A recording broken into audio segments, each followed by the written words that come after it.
ಪ್ರೀತಿಯ ಸ್ನೇಹಿತರೆ, ಶರಣಾರ್ಥಿ ಸ್ನೇಹಿತರೆ, ಇವತ್ತಿನ ನಮ್ಮ ಒಂದು ಜಾಬ್ ಸರ್ಚ್ ಏನು ವಿಶೇಷ ಮಾಹಿತಿಯಪ್ಪ ಅಂದರೆ ತುಮಕೂರು ಡಿಸ್ಟಿಕ್ ಕೋರ್ಟ್ ರಿಕ್ವೈರ್ಮೆಂಟ್ 2026. ಹೌದು ಸ್ನೇಹಿತರೆ, ತುಮಕೂರು ಜಿಲ್ಲಾ ನ್ಯಾಯಾಲಯದ ಘಟಕದ ವಿವಿಧ ನ್ಯಾಯಾಲಯಗಳಲ್ಲಿ ಖಾಲಿ ಇರುವ ಶೀಘ್ರ ಲಿಪಿಗಾರರು ಗ್ರೇಡ್ 3 ಹಾಗೂ ಬೆರಳಚ್ಚುಗಾರ ಹುದ್ದೆಗಳ ಭರ್ತಿಗೆ ಅರ್ಹ ಹಾಗೂ ಆಸಕ್ತ ಅಭ್ಯರ್ಥಿಗಳಿಂದ ಅರ್ಜಿಗಳನ್ನು ಆಹ್ವಾನಿಸಲಾಗಿದೆ. ಹುದ್ದೆಗಳ ಭರ್ತಿಗೆ ಸಂಬಂಧಿಸಿದಂತೆ ಹುದ್ದೆಗಳ ಸಂಖ್ಯೆ, ಕರ್ತವ್ಯ ಸ್ಥಳ, ಶೈಕ್ಷಣಿಕ ಅರ್ಹತೆ, ವೇತನ ಮತ್ತು ಅರ್ಜಿಯ ಶುಲ್ಕ, ಹುದ್ದೆಗಳ ಬಗ್ಗೆ ಮಾಹಿತಿ ಓವರಾಲ್ ಆಗಿ ನೋಟಿಫಿಕೇಶನ್ ವಿವರವನ್ನು ನಾನು ನಿಮಗೆ ಈ ವಿಡಿಯೋದಲ್ಲಿ ತಿಳಿಸ್ಕೊಡ್ತಾ ಇದ್ದೇನೆ. ಅದಕ್ಕಿಂತ ಮುಂಚಿತವಾಗಿ ನಮ್ಮ ಯೂಟ್ಯೂಬ್ ಚಾನಲ್ಗೆ ಮೊದಲ ಬಾರಿ ಭೇಟಿ ನೀಡಿದ್ದರೆ ಸಬ್ಸ್ಕ್ರೈಬ್ ಜೊತೆಗೆ ಬೆಲ್ ಐಕನ್ ಕ್ಲಿಕ್ ಮಾಡೋದನ್ನ ಮರೆಯಬೇಡಿ.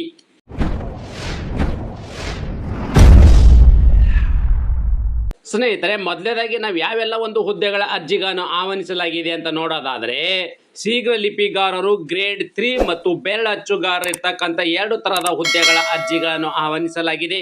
ಕರ್ತವ್ಯ ಸ್ಥಳ ಎಲ್ಲಿಯಪ್ಪ ಅಂತ ಹೇಳಿದ್ರೆ, ಹುದ್ದೆಗೆ ಆಯ್ಕೆಯಾದ ಅಭ್ಯರ್ಥಿಗಳು ತುಮಕೂರು ಜಿಲ್ಲೆಯಲ್ಲೇ ಕೆಲಸವನ್ನು ನಿರ್ವಹಿಸಬೇಕಾಗತ್ತೆ. ತುಮಕೂರು ಜಿಲ್ಲೆಯಲ್ಲೇ ಕೆಲಸವನ್ನು ನಿರ್ವಹಿಸಬೇಕಾಗತ್ತೆ.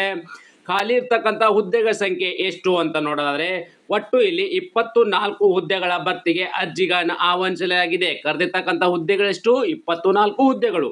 ಅದೇ ರೀತಿ ಯಾವೆಲ್ಲ ಒಂದು ಹುದ್ದೆಗಳ ಕರೆದಿದ್ದಾರೆ, ಆ ಹುದ್ದೆಗಳ ಸಂಖ್ಯೆ ಎಷ್ಟು ಅಂತ ನಾವು ಇಲ್ಲಿ ಮಾಹಿತಿ ನೋಡೋದಾದ್ರೆ, ತಾವುಗಳು ಇಲ್ಲಿ ಗಮನಿಸ್ತಾ ಇದ್ದೀರಿ. ಶೀಘ್ರ ಲಿಪಿಗಾರರು ಗ್ರೇಡ್ 3 ಹುದ್ದೆಗೆ ಸಂಬಂಧಪಟ್ಟ ಅಭ್ಯರ್ಥಿಗಳಿಗೆ 10 ಹುದ್ದೆಗಳಿದ್ದರೆ, ಬೆರಳಚ್ಚುಗಾರರು ಹುದ್ದೆಗೆ ಸಂಬಂಧಪಟ್ಟ ಅಭ್ಯರ್ಥಿಗಳಿಗೆ 14 ಹುದ್ದೆಗಳಿದೆ. ಶೀಘ್ರ ಲಿಪಿಗಾರರು ಗ್ರೇಡ್ 3 10, ಬೆರಳಚ್ಚುಗಾರರಿಗೆ 14. ಒಟ್ಟಾರೆಯಾಗಿ ಇಲ್ಲಿ 24 ಹುದ್ದೆಗಳ ಅರ್ಜಿಗಳನ್ನು ಆಹ್ವಾನಿಸಲಾಗಿದೆ.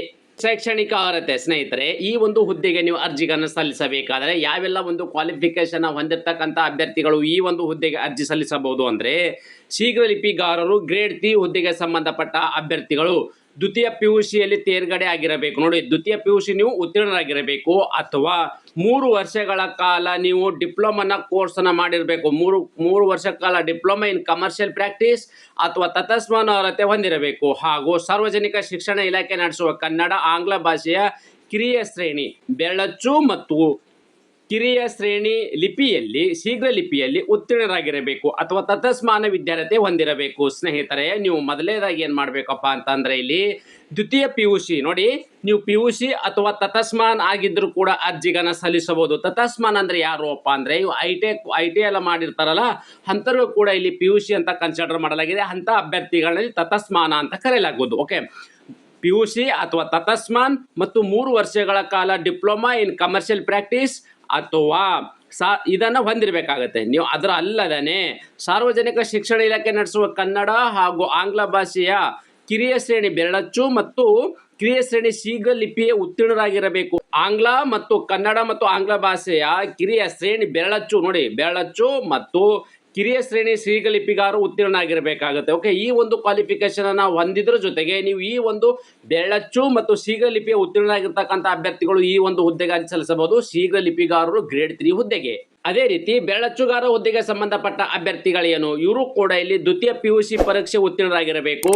ಇವರು ಕೂಡ ಇಲ್ಲಿ 3 ವರ್ಷಗಳ ಕಾಲ ಡಿಪ್ಲೊಮಾ ಇನ್ ಕಮರ್ಷಿಯಲ್ ಪ್ರಾಕ್ಟೀಸ್ ಅಥವಾ ತತ್ಸಮಾನ ವಿದ್ಯಾರ್ಹತೆ ಹೊಂದಿರಬೇಕು. ನೋಡಿ, ನೀವು PUC ಆದರೂ ಅರ್ಜಿ ಸಲ್ಲಿಸಬಹುದು, ತತ್ಸಮಾನ ಆದರೂ ಕೂಡ ಅರ್ಜಿ ಸಲ್ಲಿಸಬಹುದು, ಇಲ್ಲ 3 ವರ್ಷಗಳ ಕಾಲ ಡಿಪ್ಲೊಮಾ ಇನ್ ಕಮರ್ಷಿಯಲ್ ಪ್ರಾಕ್ಟೀಸ್ ಮಾಡಿದ್ರು ಕೂಡ ಈ ಒಂದು ಕ್ವಾಲಿಫಿಕೇಶನ್ ಹೊಂದಿರತಕ್ಕಂಥ ಅಭ್ಯರ್ಥಿಗಳು ಹುದ್ದೆ ಸಲ್ಲಿಸಬಹುದು. ಅದೇ ರೀತಿ ಸಾರ್ವಜನಿಕ ಶಿಕ್ಷಣ ಇಲಾಖೆ ನಡೆಸುವ ಕನ್ನಡ ಹಾಗೂ ಆಂಗ್ಲ ಕಿರಿಯ ಶ್ರೇಣಿ ಬೆರಳಚ್ಚು ಪರೀಕ್ಷೆಯಲ್ಲಿ ತೇರ್ಗಡೆ ಹೊಂದಿರಬೇಕು ಅಥವಾ ತತ್ಸಮಾನ ವಿದ್ಯಾರ್ಥಿ ಹೊಂದಿರತಕ್ಕಂಥ ಅಭ್ಯರ್ಥಿಗಳು ಮಾತ್ರ ಈ ಒಂದು ಹುದ್ದೆಗೆ ಅರ್ಜಿಗಳನ್ನು ಸಲ್ಲಿಸಬಹುದಾಗಿದೆ. ಸ್ನೇಹಿತರೆ, ವಯೋಮಾನ ಅಂದರೆ ಈ ಒಂದು ಹುದ್ದೆಗೆ ಅರ್ಜಿ ಸಲ್ಲಿಸಬೇಕಾದ್ರೆ ಯಾವ ವಯೋಮಿತಿ ಒಳಗಡೆ ಇರ್ತಕ್ಕಂಥ ಅಭ್ಯರ್ಥಿಗಳು ಈ ಒಂದು ಹುದ್ದೆಗೆ ಅರ್ಜಿ ಸಲ್ಲಿಸಬಹುದು ಅಂದರೆ, ಮಿನಿಮಮ್ ನಿಮಗೆ 18 ವರ್ಷ ಇರಬೇಕು. ಮಿನಿಮಮ್ ನಿಮಗೆ ಎಷ್ಟಿರ್ತಕ್ಕಂಥದ್ದು 18 ವರ್ಷ ಇರಬೇಕು. ಸಾಮಾನ್ಯ ವರ್ಗದ ಅಭ್ಯರ್ಥಿಗಳಾಗಿದ್ದರೆ ಗರಿಷ್ಠ ಅವರಿಗೆ 35 ಪ್ಲಸ್ 5 ಅಂದರೆ 18ರಿಂದ 40 ವರ್ಷ ಒಳಗಡೆ ಇರ್ತಕ್ಕಂಥ ಅಭ್ಯರ್ಥಿಗಳು ಈ ಒಂದು ಹುದ್ದೆಗೆ ಅರ್ಜಿ ಸಲ್ಲಿಸಬಹುದು. ಇದು ಜನರಲ್ ಕ್ಯಾಟಗರಿ ಸಂಬಂಧಪಟ್ಟ ಅಭ್ಯರ್ಥಿಗಳಿಗೆ. ಮತ್ತು OBC ಅಭ್ಯರ್ಥಿಗಳಾಗಿದ್ದರೆ 38 ಪ್ಲಸ್ 5 ವರ್ಷ ಅಂದರೆ ನಿಮಗೆ ಒಟ್ಟಾರೆಯಾಗಿ ಇಲ್ಲಿ 43 ವರ್ಷದ ಒಳಗಡೆ ಇರ್ತಕ್ಕಂಥ OBC ಅಭ್ಯರ್ಥಿಗಳು ಅರ್ಜಿ ಸಲ್ಲಿಸಬಹುದು. ಅದೇ ರೀತಿ SC ST ಅಭ್ಯರ್ಥಿಗಳು ಅಂದರೆ ಪರಿಶಿಷ್ಟ ಜಾತಿ ಪರಿಶಿಷ್ಟ ಪಂಗಡ ಅಭ್ಯರ್ಥಿಗಳಾಗಿದ್ದರೆ ಅವರಿಗೆ 40 ಪ್ಲಸ್ 5 ಅಂದರೆ 45 ವರ್ಷ ಒಳಗಡೆ ಇರ್ತಕ್ಕಂಥ ಅಭ್ಯರ್ಥಿಗಳು ಈ ಒಂದು ಹುದ್ದೆಗೆ ಅರ್ಜಿಗಳನ್ನು ಸಲ್ಲಿಸಬಹುದಾಗಿದೆ. ಸ್ನೇಹಿತರೆ, ವೇತನ ಅಂದರೆ ಆಯ್ಕೆಯಾಗಿರ್ತಕ್ಕಂಥ ಅಭ್ಯರ್ಥಿಗಳಿಗೆ ಎಷ್ಟು ಒಂದು ವೇತನವನ್ನು ನೀಡಲಾಗುವುದು, ಯಾವ ಒಂದು ಹುದ್ದೆಗೆ ಅನುಗುಣವಾಗಿ ವೇತನ ಇರ್ತಕ್ಕಂಥದ್ದು. ಹಾಗಾದರೆ ಶೀಘ್ರ ಲಿಪಿಗಾರರು ಗ್ರೇಡ್ 3 ಹುದ್ದೆಗೆ ಸಂಬಂಧಪಟ್ಟ ಅಭ್ಯರ್ಥಿಗಳಿಗೆ 44,425ರಿಂದ 83,700 ರೂಪಾಯಿವರೆಗೂ ವೇತನವಿದ್ದರೆ, ಬೆರಳಚ್ಚುಗಾರರ ಹುದ್ದೆಗೆ ಸಂಬಂಧಪಟ್ಟ ಅಭ್ಯರ್ಥಿಗಳಿಗೆ 34,100ರಿಂದ 67,600 ರೂಪಾಯಿವರೆಗೂ ಇದು ಪ್ರತಿ ತಿಂಗಳು ಸಿಗ್ತಕ್ಕಂಥ ವೇತನವಾಗಿದೆ ಸ್ನೇಹಿತರೆ. ಅದೇ ರೀತಿ ಆಯ್ಕೆ ವಿಧಾನ ಹೇಗೆ ಮಾಡ್ತಾರೆ ಅಂದರೆ, ಈ ಸೆಲೆಕ್ಷನ್ ಪ್ರೊಸೆಸನ್ನು ಹೇಗೆ ಮಾಡ್ತಾರಪ್ಪ ಅಂದರೆ, ನಿಗದಿಪಡಿಸಲಾದ ವಿದ್ಯಾರ್ಥಿಯ ಪರೀಕ್ಷೆಗಳಿಲ್ಲ ಮತ್ತು ಕೌಶಲ್ಯ ಪರೀಕ್ಷೆಗಳ ಒಟ್ಟು ಅಂಕಗಳ ಶೇಕಡಾವಾರು ಮೊತ್ತದ ಆಧಾರದ ಮೇಲೆ ಮೀಸಲಾತಿ ಅನುಗುಣವಾಗಿ 1:5 ಅಭ್ಯರ್ಥಿಯಂತೆ ಅಂದರೆ ನೋಡಿ 1:5 ಅಭ್ಯರ್ಥಿಯಂತೆ ಅತಿ ಹೆಚ್ಚು ಅಂಕ ಪಡೆದ ಅಭ್ಯರ್ಥಿಗಳನ್ನು ಸಂದರ್ಶನಕ್ಕೆ ಕರೆಯಲಾಗುವುದು. ನೋಡಿ ಸ್ನೇಹಿತರೆ, ನಿಮಗೆ ಇಲ್ಲಿ ನಿಗದಿಪಡಿಸಿದ ವಿದ್ಯಾರ್ಹತೆ ನೋಡಿ, ಇಲ್ಲಿ ಒಂದು ನಿಮಗೆ ಎಕ್ಸಾಮ್ ಅನ್ನು ನಡೆಸ್ತಾರೆ. ಓಕೆ, ಅಂದರೆ ನಿಮಗೆ ಇಲ್ಲಿ ಒಂದು ಆಫ್ಲೈನ್ ಮುಖಾಂತರ ಲಿಖಿತ ಎಕ್ಸಾಮ್ ಅನ್ನು ನಡೆಸ್ತಾರೆ.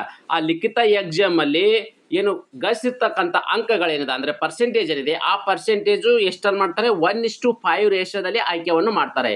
ಆ 1:5 ರೇಖೆಯಲ್ಲಿ ಆಯ್ಕೆಯಾದ ಅಭ್ಯರ್ಥಿಗಳನ್ನು ಇಲ್ಲಿ ಸಂದರ್ಶನಕ್ಕೆ ಕರೆಸಿ ಮೆರಿಟ್ ಆಧಾರದ ಮೇಲೆ ಮತ್ತು ಮೀಸಲಾತಿ ಆಧಾರದ ಮೇಲೆ ಅಭ್ಯರ್ಥಿಗಳನ್ನ ನೇಮಕಾತಿ ಮಾಡಲಾಗುವುದು. ಅರ್ಜಿ ಸಲ್ಲಿಸುವ ವಿಧಾನ ಸ್ನೇಹಿತರೆ, ಈ ಒಂದು ಹುದ್ದೆಗೆ ನೀವು ಆನ್ಲೈನ್ ಮೂಲಕವೇ ಅರ್ಜಿಗಳನ್ನು ಸಲ್ಲಿಸಬೇಕು. ಈ ಆನ್ಲೈನ್ ಮೂಲಕ ಅರ್ಜಿಗಳನ್ನು ಹೇಗೆ ಸಲ್ಲಿಸಬೇಕು ಎಂಬುದನ್ನು ಮುಂದೆ ಹೇಳುತ್ತೇನೆ, ಗಮನಿಸಿ. ಸ್ನೇಹಿತರೆ, ನಿಗದಿತ ಅರ್ಜಿ ಶುಲ್ಕ ವಿವರವನ್ನು ನೋಡೋಣ ಬನ್ನಿ.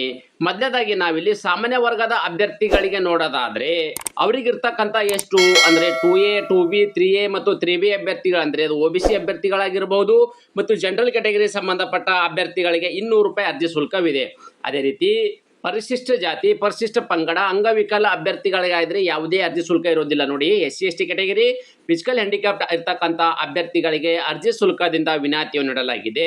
ಮತ್ತು OBC ಮತ್ತು ಜನರಲ್ ಕ್ಯಾಟಗರಿ ಸಂಬಂಧಪಟ್ಟ ಅಭ್ಯರ್ಥಿಗಳಿಗೆ 200 ರೂಪಾಯಿನ ಅರ್ಜಿ ಶುಲ್ಕವಿದೆ. ಆ ಅರ್ಜಿ ಶುಲ್ಕವನ್ನು ಹೇಗೆ ಪಾವತಿ ಮಾಡಬೇಕಪ್ಪ ಅಂದರೆ, ನೀವು ಆನ್ಲೈನ್ ಅಪ್ಲಿಕೇಶನ್ ಹಾಕಬೇಕಾದ್ರೆ debit card, credit card, net banking, PhonePe, Google Pay ಮುಖಾಂತರ ಈ ಅರ್ಜಿಯ ಶುಲ್ಕ ನೇರವಾಗಿ ಪಾವತಿ ಮಾಡಬಹುದಾಗಿದೆ.